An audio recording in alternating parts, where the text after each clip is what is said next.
সিটিওয়ান block কংগ্রেসের সভাপতি এবং এই সভার সঞ্চালক, সর্বোপরি লড়াকু কর্মী, কংগ্রেস কর্মী, বিভিন্ন অঞ্চল থেকে আগত প্রত্যেককে আমার নতুন বছরের আন্তরিক শুভেচ্ছা এবং এই বক্তব্য যারা শুনছেন, দলটি শুনে লিখেছে, তাদেরকে আমার গভীরভাবে আন্তরিক শুভেচ্ছা রইল।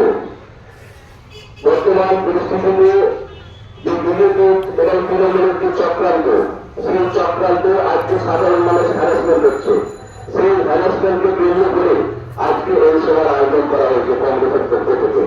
কারণ গণেশ কুমার তিনি নির্বাচন কমিশনার, তিনি একজন বিজেপি দালাল।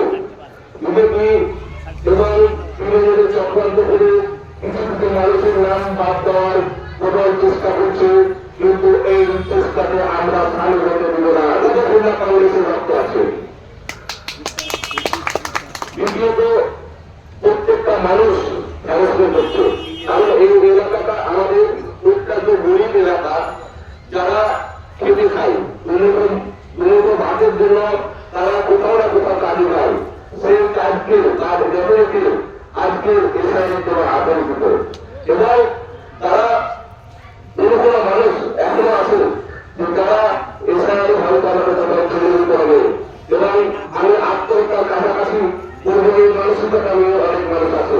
সেই দিক দিয়ে আমরা প্রত্যেকটা মানুষের সুবিধার্থে আজকে বিবেচনাকে আমরা যেটুকু দেব, যাতে প্রত্যেকটা মানুষের, আমাদের সিটিওয়ান ব্লকের প্রত্যেকটা মানুষের যাতে সুযোগ সুবিধা পাই এবং তাদের যাতে সহজভাবে পাই, সেই আমরা সেইভাবে আমরা বিবেচনাকে ঘোষণা দেব। আমি আজ বিশেষ কিছু বলবো না, সংক্ষিপ্ত বক্তব্য গুলা বিশেষ করলাম। রাহুল গান্ধী জিন্দাবাদ, অমিত চৌধুরী জিন্দাবাদ, তারিকুল্লাহ ইসলাম আজাদ জিন্দাবাদ,